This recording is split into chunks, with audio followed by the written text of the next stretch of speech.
ನಾಗರಹೊಳೆಯಲ್ಲಿ ಮರಕ್ಕೆ ಡಿಕ್ಕಿ ಹೊಡೆದ ಸಫಾರಿ ವಾಹನ. ಮಂಗಳೂರಿನಲ್ಲಿ ದೈವದ ಮೊರೆ ಹೋದ ದರ್ಶನ್ ಪತ್ನಿ ವಿಜಯಲಕ್ಷ್ಮಿ. ಈ ಸುದ್ದಿಗಳನ್ನು ನೋಡೋಣ Karnataka top news top 9ನಲ್ಲಿ.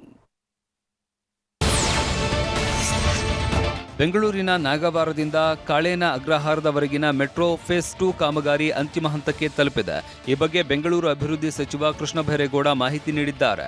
ಕಾಳೇನ ಅಗ್ರಹಾರದಿಂದ ತಾವರೆಕೆರೆವರೆಗಿನ elevated ಮಾರ್ಗ ಸಿದ್ಧವಾಗಿದ್ದು, ಜಯದೇವ ನಿಲ್ದಾಣದಿಂದ ಇಂಜಿನ್ ಇಳಿಸಿ ಶೀಘ್ರವೇ ಟ್ರಯಲ್ ರನ್ ನಡೆಸುವಂತೆ ಸೂಚಿಸಲಾಗಿದೆ. ತಾವರೆಕೆರೆಯಿಂದ ನಾಗವಾರದವರೆಗಿನ ಅಂಡರ್ಗ್ರೌಂಡ್ ಮಾರ್ಗ ಮಾರ್ಚ್ ವೇಳೆಗೆ ಪೂರ್ಣಗೊಳ್ಳಲಿದ್ದು, ಕೇಂದ್ರ ಸರ್ಕಾರದ ಅನುಮತಿ ಸಿಕ್ಕ ತಕ್ಷಣ ಎಲಿವೇಟೆಡ್ ಮಾರ್ಗವನ್ನು ಸಾರ್ವಜನಿಕ ಸೇವೆಗೆ ಮುಕ್ತಗೊಳಿಸುವುದಕ್ಕೆ ಸಿದ್ಧತೆ ನಡೆಸಲಾಗಿದೆ ಅಂತ ಮಾಹಿತಿ ನೀಡಿದ್ದಾರೆ.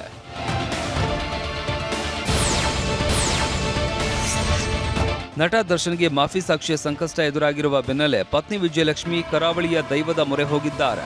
ಮಂಗಳೂರಿನ ಶ್ರೀ ಕ್ಷೇತ್ರ ಮಂದಾರ ಬೈಲಿನಲ್ಲಿ ಇರುವ ರಕ್ತೇಶ್ವರಿ ಹಾಗೂ ಮಂತ್ರಜಾವದೆ ದೈವದ ಸನ್ನಿಧಾನಕ್ಕೆ ಭೇಟಿ ನೀಡಿ ವಿಶೇಷ ಪೂಜೆ ಸಲ್ಲಿಸಿದ್ರು. ಪ್ರಕರಣದಲ್ಲಿ ಪ್ರದೋಷ ಮಾಫಿ ಸಾಕ್ಷಿಯಾಗಿದ್ದು ದರ್ಶನ್ಗೆ ಭೀತಿ ಕಾಡಿದೆ.